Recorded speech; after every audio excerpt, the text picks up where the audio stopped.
అసలు మనందరికీ కథలంటే చాలా ఇష్టం కదా. అందుకే ధనుర్మాసం గొప్పతనాన్ని ఒక అందమైన కథ రూపంలో తెలుసుకుందాం. ఈ కథకు ఆత్మ, ప్రాణం అన్నీ ఆండాళ్ తల్లి. ఆమెను గోదాదేవి అని కూడా చాలా ప్రేమగా పిలుచుకుంటారు. ఆమె అచంచలమైన భక్తి ప్రయాణమే ఈ ధనుర్మాసానికి గుండెకాయలాంటిది. మరి ఆ కథలోకి వెళ్ళిపోదామా? ఈ కథ ఎప్పటిదో తెలుసా?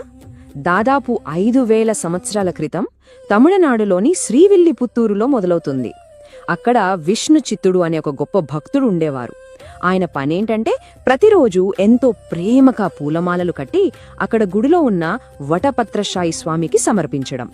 అలా ఒకరోజు తన తోటలోని తులసి మొక్క కింద ఒక పసిపాప దివ్యమైన తేజస్సుతో వెలిగిపోతూ కనిపించింది. విష్ణుచిత్తుడి పెంపకంలో గోదాదేవి పెరిగింది. అంటే ప్రతి శ్వాసలోనూ భక్తిని పీల్చుకుందన్నమాట. ఆయన చెప్పే చిన్న కృష్ణుడి అల్లరి చేష్టలు, ఆ లీలల కథలు వింటూ ఆమె ఊహల్లో ఎప్పుడూ కృష్ణుడే.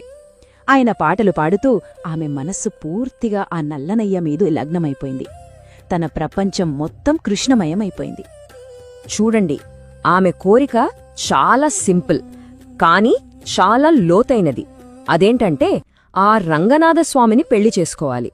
అది కేవలం ఒక కోరిక కాదు, తన ఉనికినే ఆ స్వామిలో కలిపేయాలన్న ఒక బలమైన సంకల్పం. మరి ఈ సంకల్పమే ఆమెను ప్రపంచంలో ఏ భక్తురాలు నడవని ఒక ప్రత్యేకమైన ప్రేమ, భక్తి మార్గంలో నడిపించింది. సరే, ఆ రంగనాథుడి మీద తనకున్న ఆ అంతులేని ప్రేమను ఆమె ఎలా చూపించింది, ఎలా వ్యక్తపరిచింది? ఈ ప్రశ్న మనల్ని ఆ కథలోనే ఒక చాలా అందమైన ఘట్టం వైపుకు తీసుకెళ్తుంది.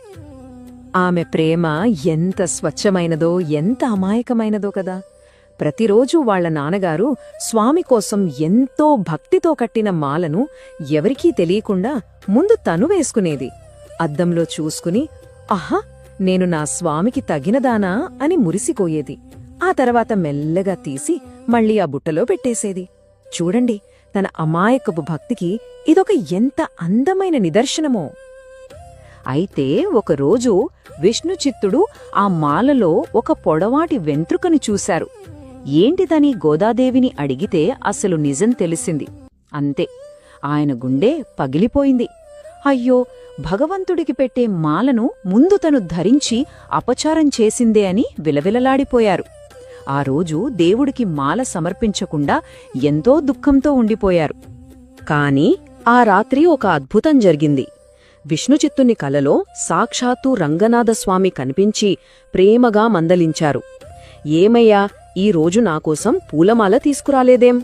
నాకు వేరే మాలలేవి వద్దు, నా గోద ధరించి ఇచ్చిన ఆ పరిమళభరితమైన మాలలే నాకు ఇష్టం అని చెప్పారు.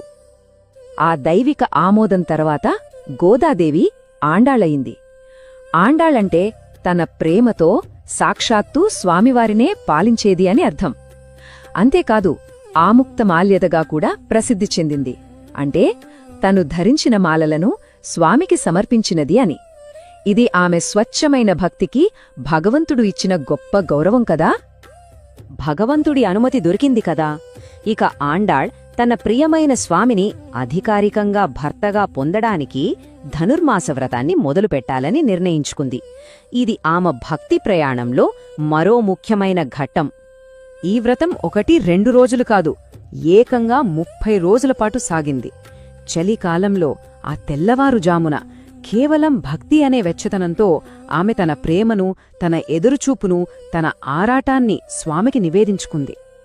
ఆ 30 రోజులు ఆమె కేవలం ఉపవాసం ఉండటమే కాదు, వ్రతంలో ప్రతిరోజుకి ఒకటి చొప్పున తన మనస్సులోని భక్తిని పాటగా మార్చి మొత్తం 30 మధురమైన గీతాలు రాసింది. ప్రతి పాట ఒక పువ్వులా, ఆ 30 పాటలు కలిసి ఒక వాడని పూలమాలలా తయారయ్యాయి. ఈ 30 పాటల మాలనే తుర్పావై అంటారు. ఇది కేవలం పాటల పుస్తకం కాదు, సాక్షాత్తు వేదాల సారాంశంగా భావించే ఒక గొప్ప ఆధ్యాత్మిక గ్రంథం. ప్రతి పాశురంలో భక్తి, తత్వం, భగవంతుణ్ణి చేరాలనే జీవాత్మ ఆరాటం అన్నీ ఉంటాయి. అందుకే ఇది అంత పవిత్రమైనది. ఇక చివరికి ఆండాళ్ అచంచలమైన భక్తి, ఆమె పాడిన ఆ తిరుప్పావై గీతాలు స్వామి హృదయాన్ని కదిలించాయి. శ్రీరంగనాథుడు స్వయంగా వచ్చి ఆమెను పెళ్లి చేసుకున్నారు. గర్భగుడిలోకి తీసుకువెళ్లి తనలో ఐక్యం చేసేసుకున్నారు. ఇది భక్తి సాధించిన అంతిమ విజయం, జీవాత్మ పరమాత్మలో కలిసిపోవడం. ఆండాళ్ కథ మనందరికీ స్ఫూర్తి. మరి ఆమె చూపిన ఆ భక్తి మార్గాన్ని, ఆమె ప్రేమను ఈరోజు మనం ఎలా వేడుకగా జరుపుకుంటున్నాం, ఆ సాంప్రదాయాన్ని ఎలా సజీవంగా ఉంచుకున్నామో ఇప్పుడు చూద్దాం. ఈ మాసంలో ఆ భక్తిని మనమూ పొందడానికి ఇంట్లో కొన్ని చిన్న చిన్న పనులు చెయ్యొచ్చు.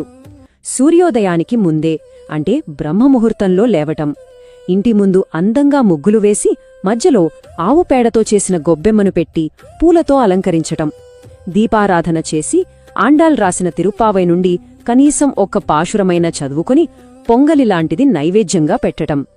ఇవన్నీ కేవలం ఆచారాలు కాదు, ఆండాళ్ చూపిన భక్తి మార్గంలో మనం కూడా ఓ అడుగు ముందుకు వేయడానికి ఇవి మనకు సాయపడతాయి. ఇక గుళ్లల్లో, ముఖ్యంగా తిరుమల లాంటి పుణ్యక్షేత్రాలలో అయితే ఈ నెల మొత్తం ఒక పండుగలా ఉంటుంది. ఈ నెల రోజులు వెంకటేశ్వర స్వామి సుప్రభాతానికి బదులుగా ఆండాళ్ రాసిన తిరుప్పావైతోనే స్వామిని నిద్రలేపుతారు. ఇదే ఈ మాసం యొక్క అతిపెద్ద ప్రత్యేకత. అలాగే భగవంతుడికి నిశ్శబ్దంగా అలంకరణ చేసే మూగ తోమాల సేవ లాంటి ప్రత్యేక పూజలు చేస్తారు. ఇది భక్తికి, ప్రశాంతతకు పెద్దపీట వేసే సమయం అన్నమాట. చివరిగా ఈ ఆచారాల వెనుకున్న అసలు అర్థమేంటి, ఈ సమయం మన ఆత్మకు ఎందుకు అంత ముఖ్యమైనదో తెలుసుకుందాం. ఈ నెలలో పెళ్ళిళ్ళు లాంటి శుభకార్యాలు ఎందుకు చేయరంటే, మన శక్తిని, మనసుని బయటి ప్రపంచం నుంచి లోపలికి, అంటే ఆధ్యాత్మిక సాధన మీదకు మళ్లించడానికి. దీన్ని శూన్యమాసం లేదా ఖాళీ నెల అన్నా కూడా దాని అసలు ఉద్దేశ్యం మనల్ని మనం ఖాళీ చేసుకోవడం కాదు, మనల్ని మనం దైవిక శక్తితో నింపుకోవడానికి, మన అంతరంగాన్ని శుభ్రం చేసుకోవడానికి ఇదొక గొప్ప అవకాశం. ఈ మాసం ఎంత పవిత్రమైందో చెప్పడానికి ఇంతకన్నా గొప్ప సాక్ష్యమేముంటుంది? సాక్షాత్తు శ్రీకృష్ణుడే భగవద్గీతలో మాసానా మార్గశీర్షోహం అని చెప్పారు. అంటే నెలలన్నిటిలో నేను మార్గశీర్షమాసాన్ని అని ఆయన స్వయంగా ప్రకటించారు. సాక్షాత్తు భగవంతుడే తానైన మాసమిది. ఆండాళ్ కథ, ఈ మాసం ప్రాముఖ్యత, ఇవన్నీ మనకొక దారిని చూపిస్తున్నాయి. మరి ఈ